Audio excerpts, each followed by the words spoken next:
Psalm 5. To the chief musician upon Nahaloth, a psalm of David. Give ear to my words, O Lord. Consider my meditation. Hearken unto the voice of my cry, my King and my God. For unto thee will I pray, my voice shalt thou hear in the morning, O Lord. In the morning will I direct my prayer unto thee, and will look up. For thou art not a God that hath pleasure in wickedness, neither shall evil dwell with thee. The foolish shall not stand in thy sight. Thou hatest all workers of iniquity. Thou shalt destroy them that speak leasing. The Lord will abhor the bloody and deceitful man.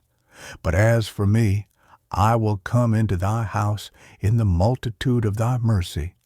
And in thy fear will I worship toward thy holy temple, in thy righteousness because of mine enemies.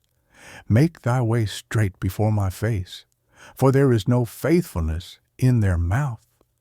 Their inward part is very wickedness. Their throat is an open sepulchre. They flatter with their tongue. Destroy thou them, O God. Let them fall by their own counsels. Cast them out in the multitude of their transgressions. For they have rebelled against thee. But let all those that put their trust in thee rejoice. Let them ever shout for joy, because thou defendest them. Let them also that love thy name be joyful in thee. For thou, Lord, wilt bless the righteous. With favor wilt thou compass him as with a shield.